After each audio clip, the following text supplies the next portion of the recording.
most notorious prison.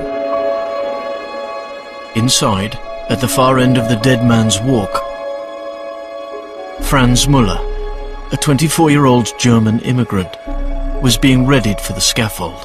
It was a scene that gave a thorough wrench to my nerves. It was horrid.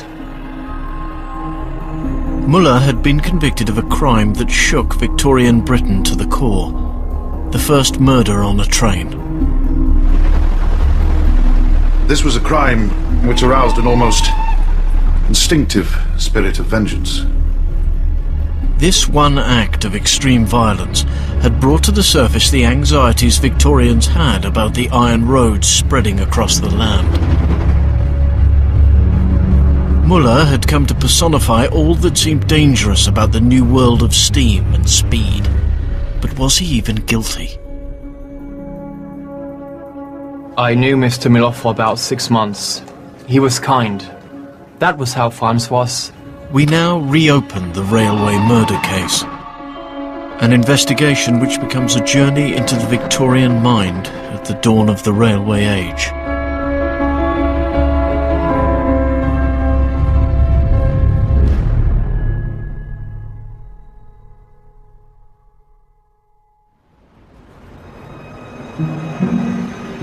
'21st century London. Its streets shiny with glass and steel.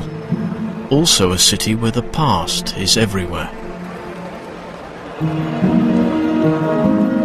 This film brings Victorian London back to life. We recreate documents and images from the first railway murder.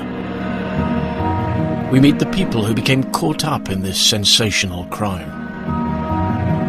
The words they speak are taken from court transcripts, letters and reportage, their own testimony and that of other 19th century witnesses. Frederick Wicks was then a young journalist. His search for the truth inspired him to follow this story right to the end. Now, Wicks is our guide, helping us to travel from the present day back to the 1800s. As news of the murder spread, a feverish fear emerged. It was said that no one knew when they opened a carriage door that they might not find blood on the cushion, that not a parent would entrust his daughter to the train without a horrid anxiety, that not a traveller took his seat without feeling how he runs his chance.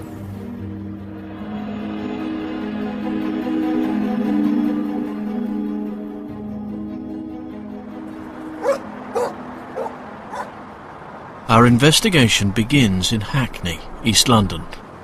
In the 19th century, a railway ran between this terrace and the main road behind. In 1864, on Saturday the 9th of July at 10:10 p.m, the crime was first discovered right here, as train driver Alfred Eakin later testified.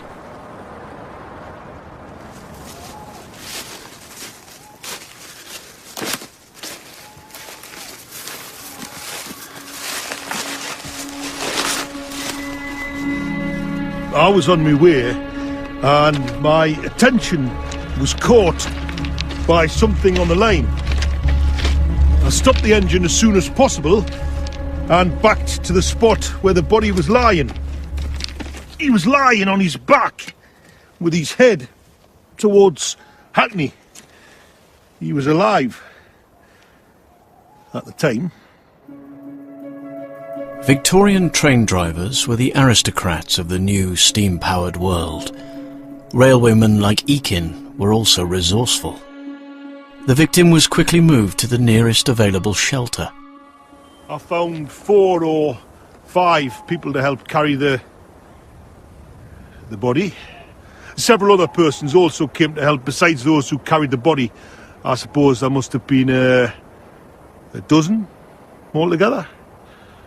The body was carried to the public house, the bottom of the railway embankment. Then called the Mitford Castle, the pub has since been renamed and remodelled. But behind the bar is a small room that has been left as it was 150 years ago.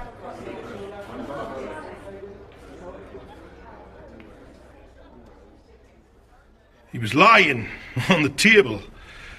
I made an examination. His shirt was rumpled and his hat was gone.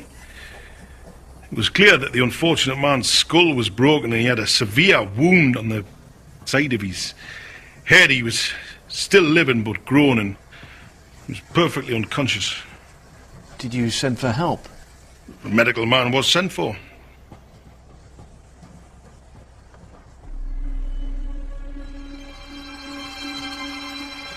Nobody knew who the body was, nor where he'd come from.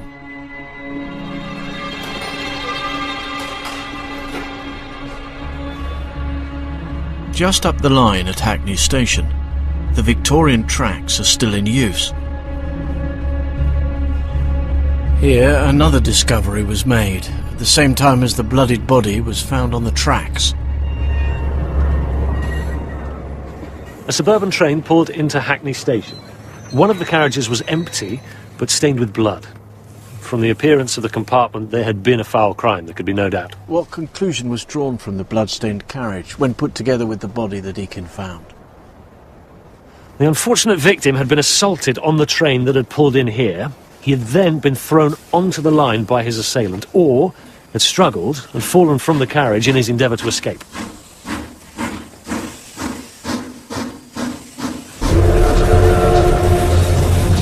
The world's first steam locomotive had been built in Cornwall just 60 years earlier. The 1820s had seen the first passenger trains. By the mid-19th century, thousands of miles of track had been laid. Railway mania had created a network across the whole country. Speed, once a luxury for the few, had become commonplace. Journeys that once took days now took hours. The iron roads were changing how people saw their world.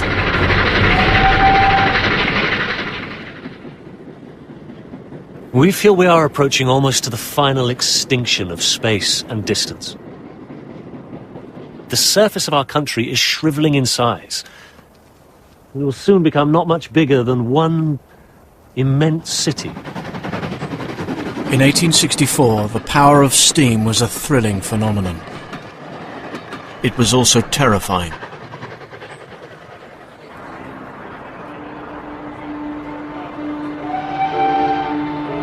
In the early hours of Sunday the 10th of July, the condition of the victim in Hackney worsened. From letters found in his pocket, he was identified as Thomas Briggs. This is his photograph. He was nearly 70. He had a wife and 4 children.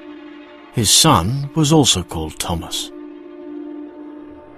I was sent for at 2 o'clock on Sunday morning, the 10th of July. Police constable called. I was told my father was then gravely injured and in the back room of a public house called the Mitford Castle. And naturally I went there directly. My father was then in a state of insensibility, covered with a blanket, his shirt open at the neck. Despite the best efforts of a local doctor, old Thomas Briggs died without regaining consciousness. There was no final farewell for his son. He was affectionate and kind, pleasant, courteous. A fine man, highly respected.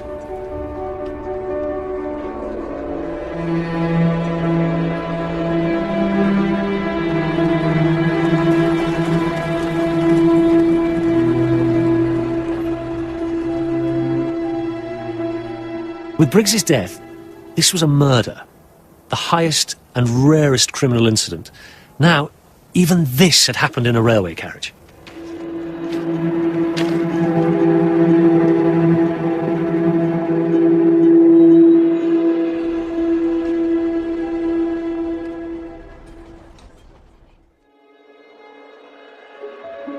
Though the railway carriage was covered with blood, there was no forensic science to analyse the crime scene, not even fingerprinting. Victorian police had to work with no more evidence than what they could see with their own eyes.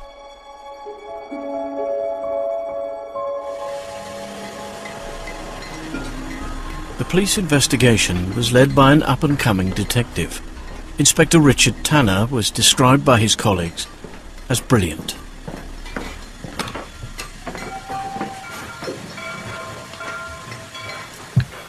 I went first thing to the works of the North London line. In a shed there was the railway carriage. The door handle was bloody. And what about the inside of the compartment? A large quantity of blood appeared to have flowed profusely from the corner seat.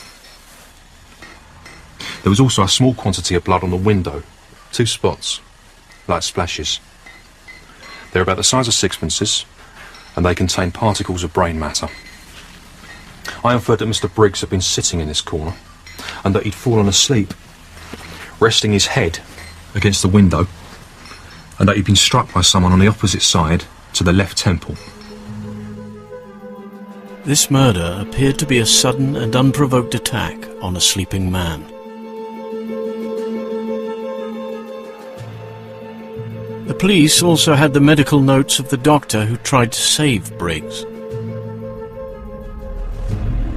There was a jagged wound across the left ear. In front of that ear, there was another jagged wound. There were also 2 deep wounds to the temple.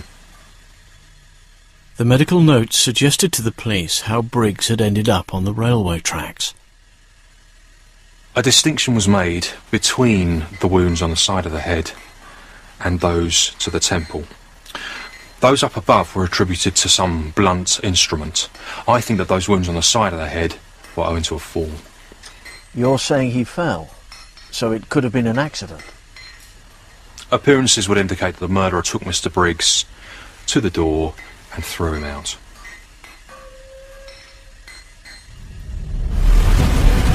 The first railway murder immediately captured the imagination of the public and the press. It was one of the foulest murders of our time. A thrill of horror ran through the whole country at news of this murder. Within seconds would have come the crushing blow. It was the rapidity of the incident, done on a frequented line, that caused alarm in the public mind. We were face to face with a fact which brought home to our mind with the utmost force the perils of railway travelling. The new rail network meant that for the first time newspapers were available all over the country. Huge press empires were being created, and new readerships were often built on the back of true-life whodunits. A new reading public sprang up under the stimulus of this curiosity. People had to have their papers and learn, even in the farthest village of the United Kingdom, how the case was going.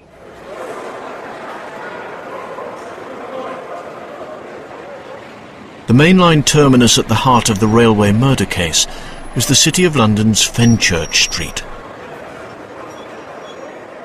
150 years ago, this was the start of a new suburban route called the North London Line. And here old Thomas Briggs had boarded the train on which he'd ridden to his death.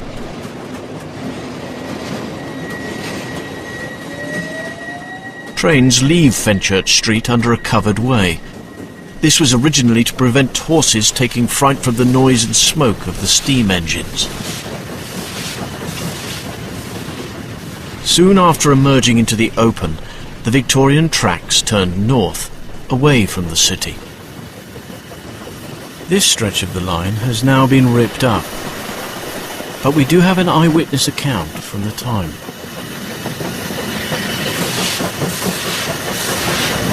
Pass through fields to Four Commons.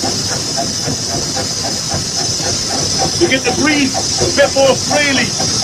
We've left behind the smoke of the chimneys.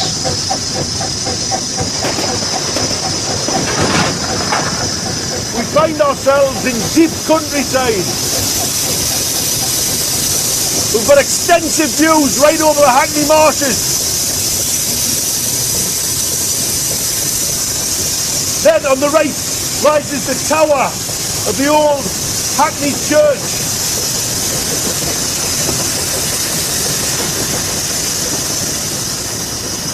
We have arrived at Hackney Station.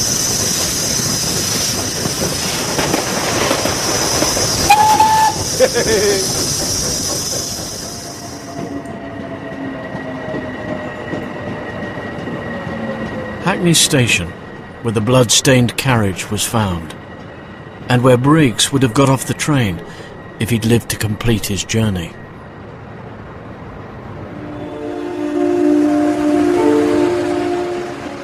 Nearby Clapton Square was the Briggs family home.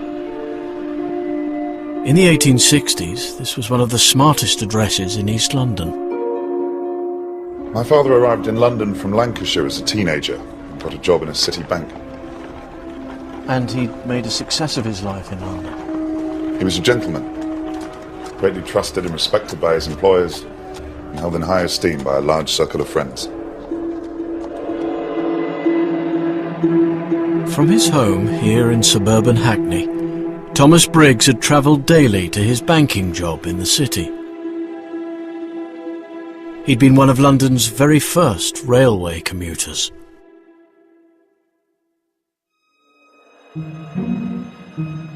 One aspect of Briggs's commute reveals a great deal about life in Victorian London. He'd always travelled first class, sitting in a private compartment that couldn't be accessed from the rest of the train. In the 19th century, the division between classes was meant to be impenetrable. The condition we live in is justly regarded as being one of the strangest ever seen in the world. We have more riches than any other nation, and London is full of wealth of every kind. But here there are also those steeped in the most abject poverty, sinking into the deepest degradation. Victorian London had no safety net. For those who fell, it was a long way down, to a separate world. There is no intercourse, and no sympathy between rich and poor. They are fed by different foods, they are ordered by different manners, and they are as ignorant of each other's habits, thoughts and feelings as if they were dwellers on different planets. One can only wonder that the whole crazy fabric still hangs together. The murder of Thomas Briggs suggested a new fear, that the train was crashing through class barriers. If we can be murdered thus, travelling first class for a mere step of a journey, we could be slain in our pew at church, or assassinated at our dinner table. Panic was coursing along the rails.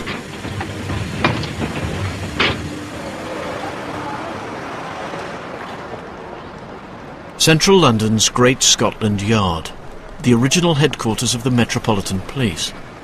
Here the pressure was on to find the killer as soon as possible.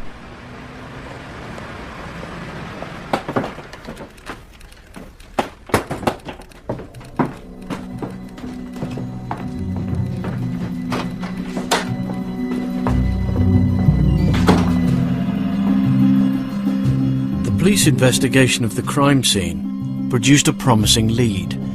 Inspector Tanner reckoned he had the killer's hat. We took from the train compartment a bag, a stick and a hat. The bag and stick were both recognised as having belonged to Mr. Briggs, but the hat was not his. Mr. Briggs had been wearing a tall hat and that had disappeared, while this hat, found in the carriage, is a black beaver hat and lower in the crown than the high hat that Mr. Briggs was in the habit of wearing. The hat's crushed, as if it's been trodden upon in a struggle, and the conclusion appeared to me inevitable that the murderer, in hurry and excitement, took the wrong hat. He took Mr. Briggs's hat with him and left his own. Though inexpensive, the hat was a new look, with a distinctive striped lining, which revealed the maker's name.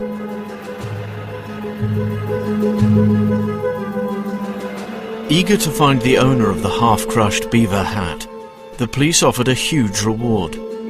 £300 was about 5 years' wages for a working man. I thought, if I could discover the person who wore this hat on that night, I'd have found the murderer. Initially, the police's handling of the railway murder case was highly praised. In 1864, the Metropolitan Police's detective branch was newly established, so their investigative skills were a novelty. The acuteness displayed by these detectives on following the threads of intricate plots was very striking. But days passed by, and nobody came forward to identify the owner of the killer's hat, despite the huge reward. It was another Victorian fashion accessory that gave the police their next breakthrough. A small gold stud. It was found attached to the victim's waistcoat. On it is a broken hook from where Mr. Briggs had once anchored his gold watch and chain. It seems that Thomas Briggs was a victim of petty crime. This beloved old man was killed for a watch. At least this gave the investigation a trail to follow.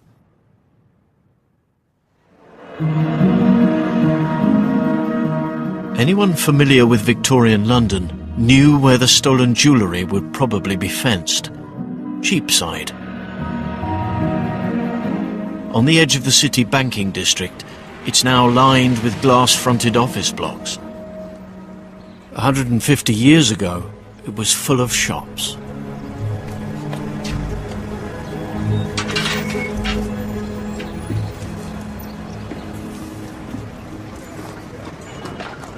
Cheapside is one mass of life. The greatest, busiest street in London, perhaps the world. It is as full of activity as a nest of vipers. There are tailors, shirt makers, tobacconists, and, above all, jewellers. Most jewellers were also pawnbrokers. They exchanged valuables for cash, no questions asked. Here was the nucleus of Victorian London's black economy.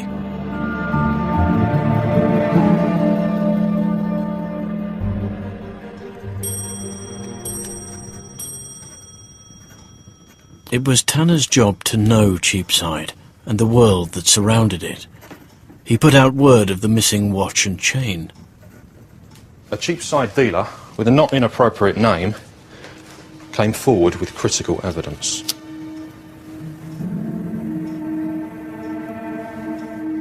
Deeth stated a man called at his shop selling a gold watch chain. It matched the watch chain worn by Mr. Briggs on the night of his murder.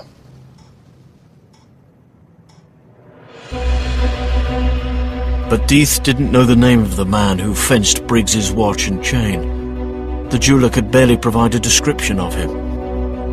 Tanner's foray into Cheapside had left him chasing shadows. Briggs had now been dead for a week. The early promise of the investigation seemed to have led the police into a dead end. The press grew impatient. It was made clear that no stone could be left unturned, no agency unemployed to bring to justice the perpetrator of this crime. Then, after more days of silence, someone came forward to claim the £300 reward.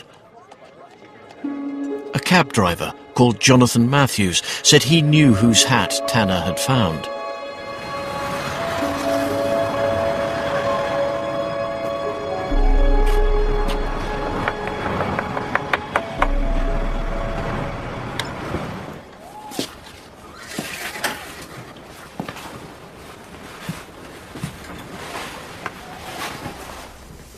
I had a new hat, and this friend, he saw my hat and said he would like to have one like it.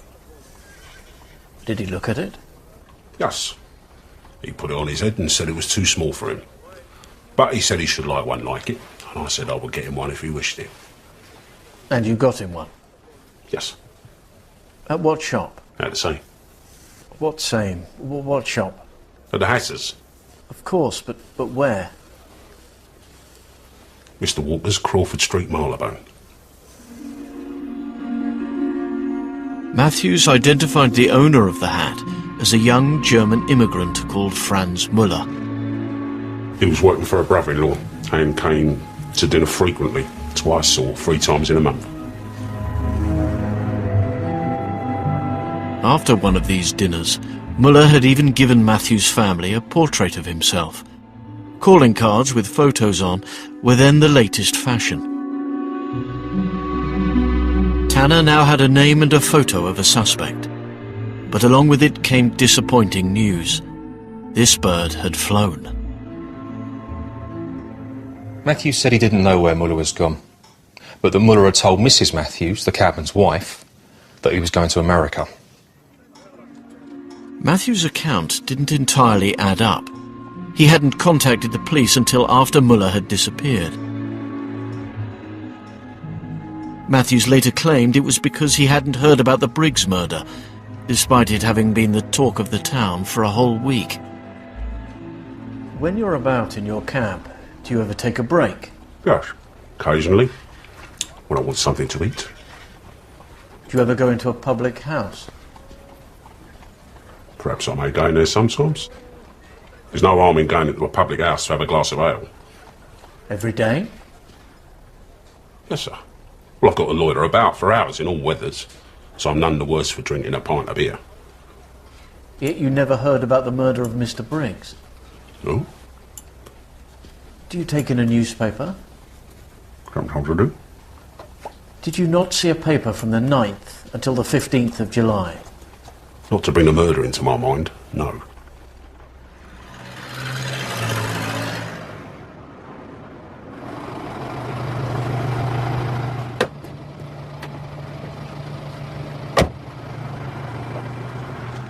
They are great readers of newspapers, the cabmen, and in this they devote themselves first of all to the police reports. I find it almost impossible to believe that Matthews is telling the truth when he says he knew nothing whatever about this before Friday.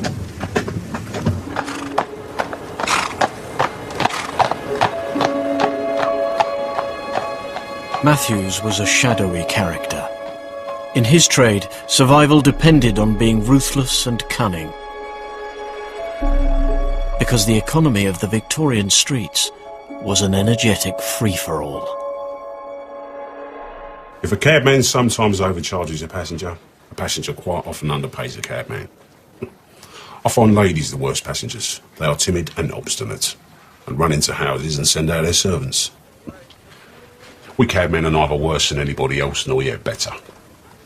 There's good and bad among us, like in any basket of eggs. Perhaps Matthews was just spinning a yarn to get the £300 reward. For a Victorian cabman, money was always tight. As to our earnings, that depends. The best day is one with a fine morning and a wet afternoon. The people come out on a court. Mind, if the day begins wet, that's bad for cabs. Why, in the winter time, I've had 10 hours of it without so much as a single oat for myself. Reading Matthews was extremely difficult for Inspector Tanner. Matthews' manner appeared mysterious. There didn't appear any truth in him. But one element of Matthews' story did ring true. He said that Franz Muller had come to visit after the Briggs murder, bearing a gift, a decorative box from Deeth the jeweller. This linked the young German to the stolen watch and chain, so Tanner felt there had to be something in the cabman's story.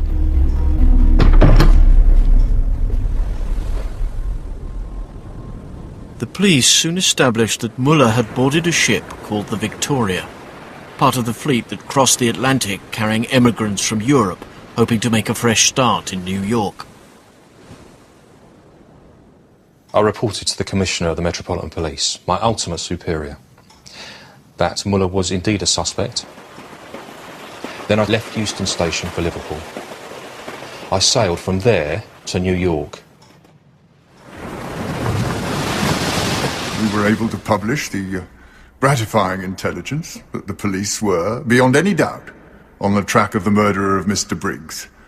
We took a load of apprehension off a lot of minds.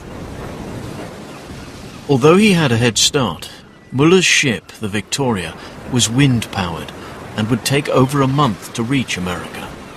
He was about to be caught up by the Industrial Revolution.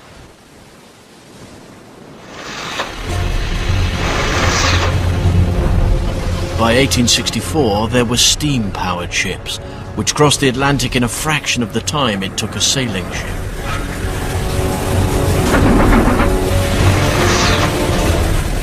Though he'd left after Muller, Tanner steamed into New York weeks before him.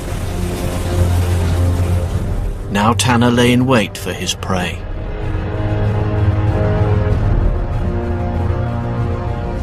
Muller made many mistakes, but his greatest was taking passage on a sailing ship. Even he must have known that if the police had alighted on the broad trail he'd left behind, that steam would frustrate his escape.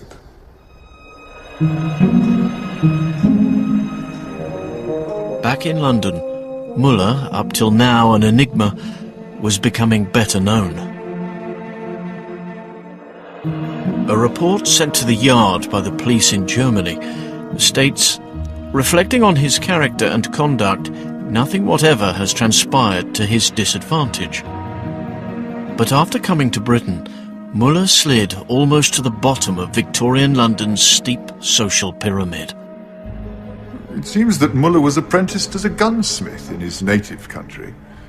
He came over to England about 2 years before the murder of Mr. Briggs, and failing to find work as a gunsmith, he turned tailor.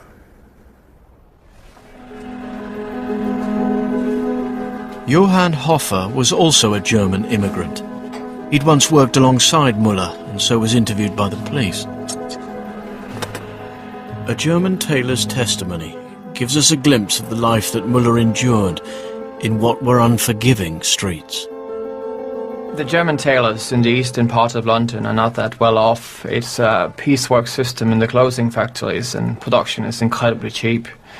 We make these coats for 8 pence each. Trousers and waistcoats are made for 3 to 4 pence. I very often have to work all night, but slave as hard as the mitre, I never can get out of debt. What is to become of a society in which it is not possible for the hard-working worker to support himself, let alone a family? It's not surprising that people who live such an existence despair of their future. You talk of despair. Might this have driven Franz Muller to murder?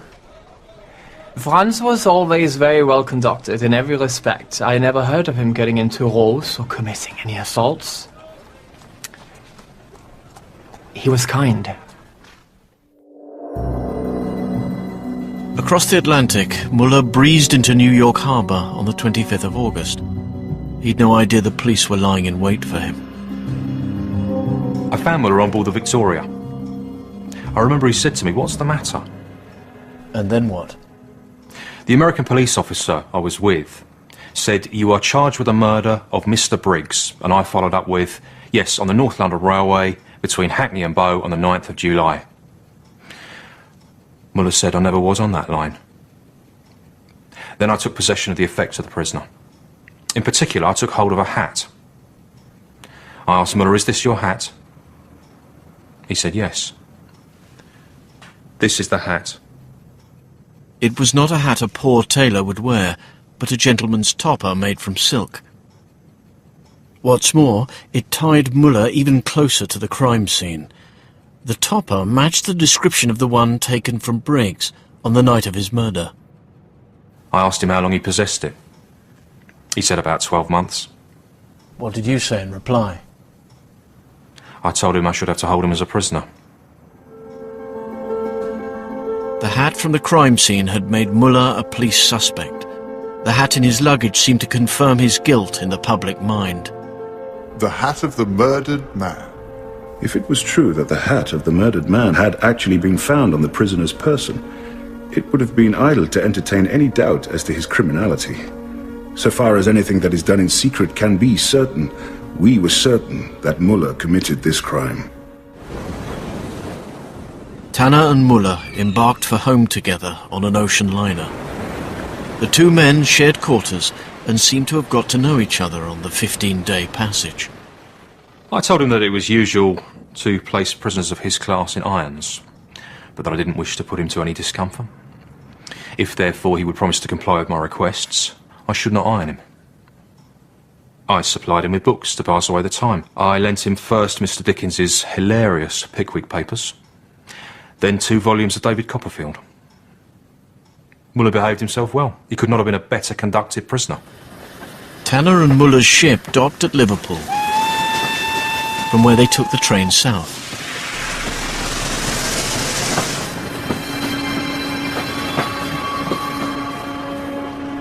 Muller's imminent arrival at London's Euston Station was somehow discovered beforehand. A mob turned out to greet the young German.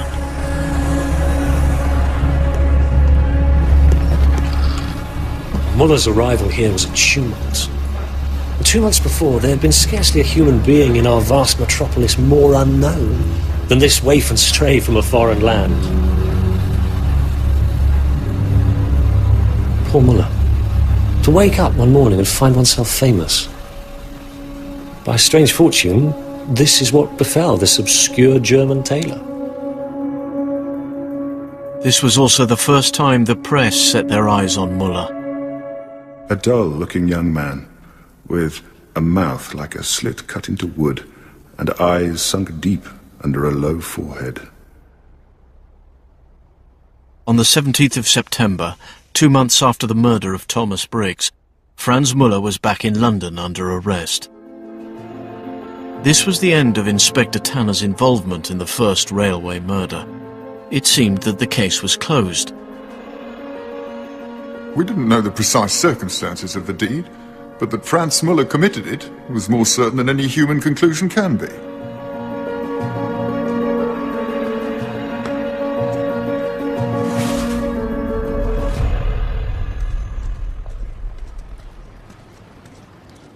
These London back streets were where Muller was imprisoned while he awaited his trial.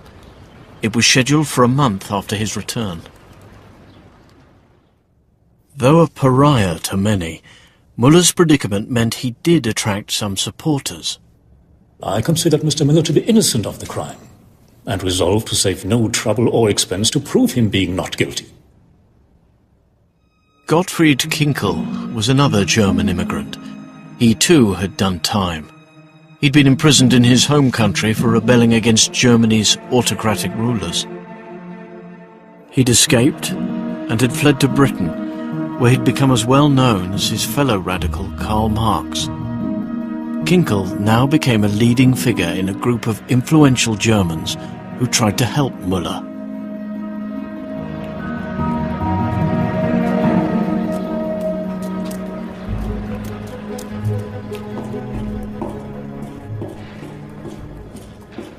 I first met Muller in here.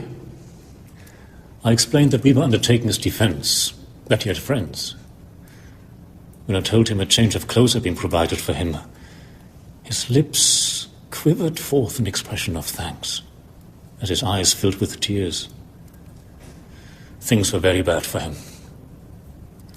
Well, Muller's whole demeanor was not that of a man who was guilty of murder. His natural kindliness of temper never was seen to change. Yet it was supposed that this poor tailor got into a first-class carriage, able to murder or rob someone in a minute or two.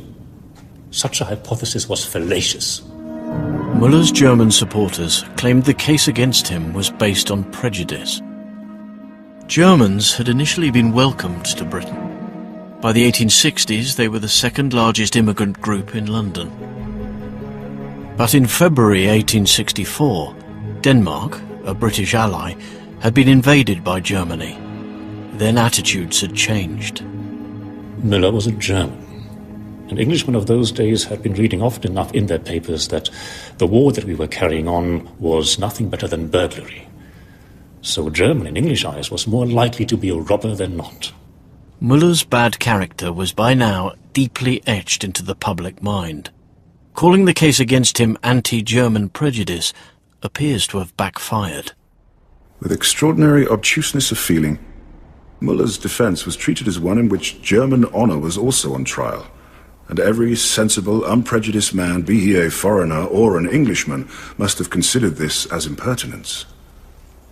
If some of the Germans residing in England were not happy with that, they had much better stay at home.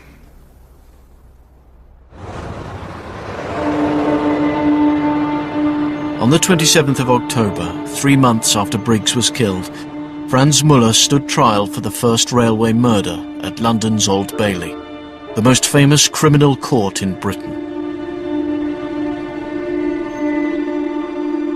A Victorian courtroom contained little that looks like justice to 21st century eyes. In the 1860s, someone accused of murder wasn't allowed to say a word in their own defence, other than to enter their plea. Muller's plea was not guilty, and the punishment Muller faced if convicted was death by hanging in public.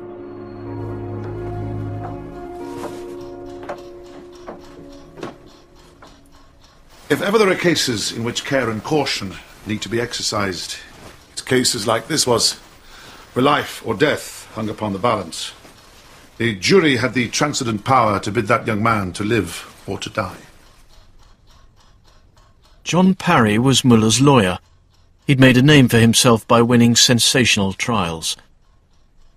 Sir Godfred Kinkle had raised the money to pay Parry to defend Muller. In court, Parry tore into the case against the young tailor. The prosecution relied mainly upon three pieces of evidence. The watch and chain, exchanged at Mr. Death's, the hat, found in the railway carriage, next upon the hat found with the prisoner. Now, as regard the watch and chain, Muller never denied having been at Mr. Death's, but it does not follow he knew anything of the murder.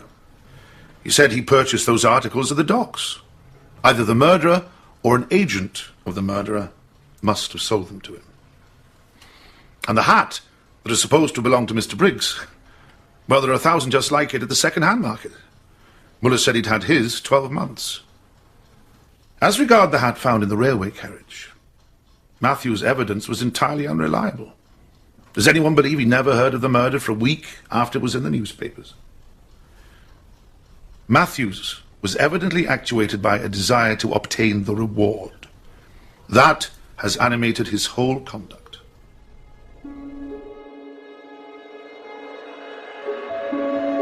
The attempt to destroy the prosecution case hinged on Matthews becoming the villain of this story. Parry revealed to the jury that the cabman had debts and had done time for theft. It was a catastrophic miscalculation of the public mood. I should be very wicked if I was not to admit suspicion as pointed towards Matthews, but I should be very sorry to see him charged with being a party to the murder. What is the imputation against Matthews? What is the object of advertising a reward if you do not want anyone to be influenced by them? And if you are to disbelieve every man who gives evidence because of a reward, at once and forever cease to give rewards for the purpose of detecting great offences.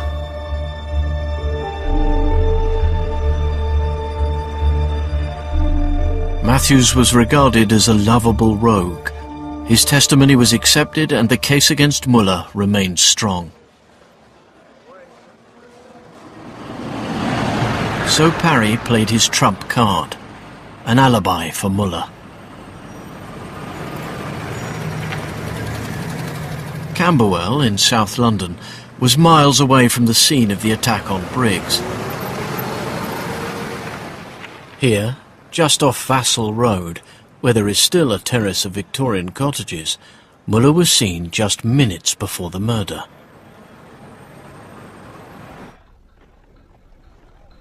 Did you know Mr. Muller? Yes, I met him 12 months before. Did you see him often? He asks, did you see him often? Yes. Yes. Mary Ann Eldred, a young deaf woman, was Muller's sweetheart. She testified along with her landlady, Elizabeth Jones. When was the last time you saw him? Before the 9th of July? He says, when was the last time... I met him on the Saturday preceding the 9th of July in Sheepstead. And did you see him on the 9th? The night that Thomas Briggs was murdered? I went out at 9 o'clock. Mary Ann wasn't at home. She had gone out at 9 o'clock and she'd been out about half an hour. Muller called to see her and found she wasn't at home. He stayed talking with me about 5 or 10 minutes at the door. I'm quite sure it's as much as 9:30 o'clock. He then left. Elizabeth Jones's testimony put Muller in South London only a few minutes before he was alleged to be killing Thomas Briggs in a train on the North London line. I'm quite sure it was Saturday evening, the 9th of July, about 9:30, that I saw that young man. I thought his name was Miller. And I used to call him a little Frenchman. I didn't know he was a German. Mary Ann used to say that he was a German, but I used to call him the little Frenchman. Parry's unveiling of an alibi was the first glimmer of hope for Muller in many weeks. But under cross-examination, another story emerged from behind this tale of a missed rendezvous with a sweetheart. Parry's key witness was exposed as a prostitute. Mary Ann Eldred was what is called an unfortunate girl. But moral indignation ought not to press too heavily on her head. We all know well what is going on in all the classes, from the highest to the lowest. Victorian London's sex industry was vast. There were an estimated 55,000 prostitutes, about 1 for every 20 adult men. What drove many women into prostitution was economic necessity. I had worked at shirt making. There. Buying for a fronted white shirt. I got 10 each for them. By working from 5 o'clock in the morning till midnight each night, I was able to do 7 in the week. This brought me to a profit of 15 pence. It stands to reason that no one can live, pay rent and buy clothes upon 15 pence a week. So I was forced to go out at night to make my living. I can, and I will solemnly state, that it was the smallest of the price for my labour that forced me to prostitution for a living. Cruel to call them prostitutes. I know how horrible this is. In my heart, I hate it. My whole nature rebels against it. And no one but God knows how I struggle to give it up.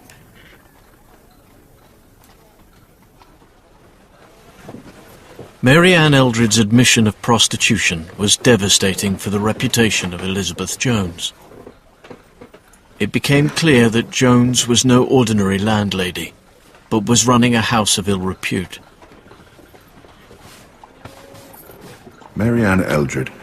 It was difficult to see her without feeling some compassion for the situation of life that she was in. But Mrs. Jones, someone who is living off the profits of such a calling, is about the most infamous of womankind. In court, the judge advised the jury that they shouldn't trust Jones's testimony. Muller's alibi was in tatters. The girl Eldred evidently did her best to save the life of the young man. And as she left the court, Muller looked at her with an expression of sincere gratitude. The trial lasted just 3 days. The verdict of the jury was that Muller was guilty of murdering Thomas Briggs. The judge passed a sentence of death by hanging.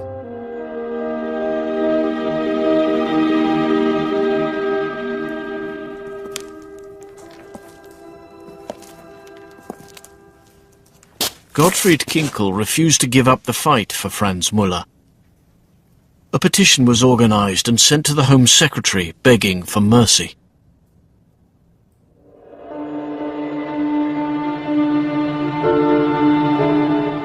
A delegation of Germans went to the Briggs home in Hackney. It was hoped that if the victim's family signed the petition, Muller's death sentence would be overruled. Refused entry, the Germans persisted. They waited on the doorstep for 45 minutes. You cannot doubt that the widow and children of a murdered man would have been the last to wish to see an innocent man punished.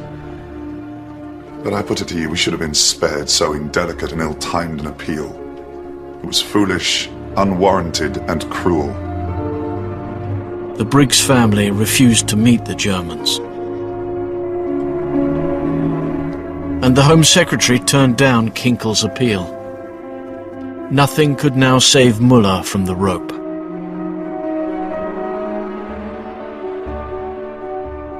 What had begun in death, by the law which society these days maintains, also ended in death.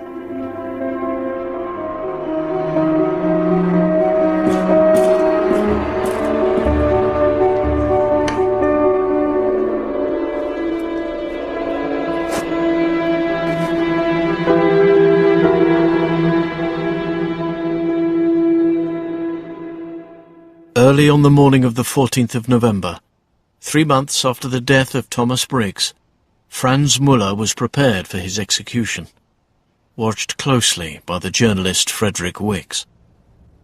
I remember it all as if it had occurred last week, and I believe I shall never forget it. The hangman was as quick in his movements as he was noiseless. Müller had his hands down at his sides in the most natural manner, and in this position they were strapped down by a pair of leather handcuffs. The hangman then removed Müller's collar. With gruesome delicacy, he tucked this into the waistcoat. It was horrid. But the horror was only just beginning. Müller was led out of his prison so that he could be hanged in public. Wicks, determined to keep on his story, went with Müller all the way to the scaffold. It was erected right here, between the Church of St. Sepulchre and the Old Bailey Courthouse across the road. The chaplain led the way to the scaffold, reading the burial service, and the hangman then led Müller up a flight of about 10 steps, and I followed. Perhaps my presence on the scaffold was regarded as an intrusion, but nothing to me seemed more proper. From up on the scaffold, Wicks had a condemned man's view of a judicial slaughter. 50,000 people came to see Müller hang.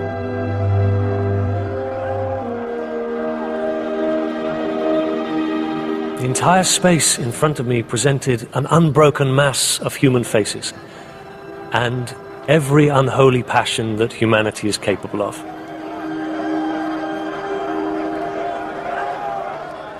The mouths of all the myriads of dirty, yellow faces were open, and all the thousands of eyes upturned upon the spot where I stood.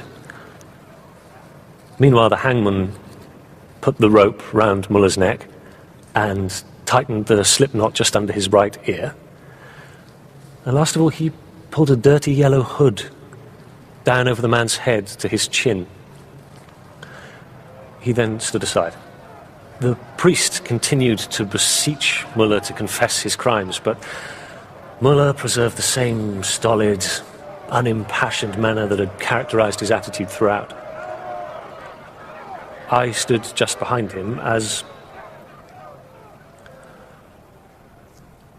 the drop fell. Then a movement, so slight it could scarcely be called a movement, but rather an almost imperceptible muscular flicker went through Müller's frame. This was all, and Müller had ceased to live.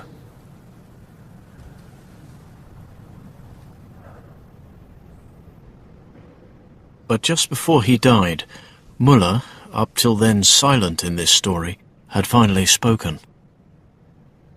It was as he was launched into eternity that Müller gave his infamous last words. He spoke in German, "Ich habe es getan." I am told this means, I did it.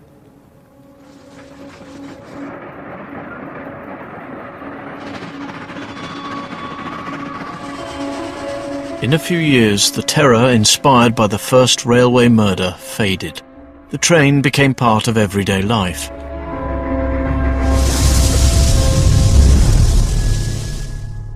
For Inspector Richard Tanner, finding and capturing Müller was the highlight of his career. He died soon after, aged just 41. Gottfried Kinkel, the former revolutionary, founded London's only German-language newspaper. He never returned to his native country. The cabman Jonathan Matthews got the £300 reward for providing the information that led to Müller's arrest, but it was all swallowed up by his creditors. There is no record of the fate of Mary Ann Eldred, but the prospects of a Victorian prostitute were for a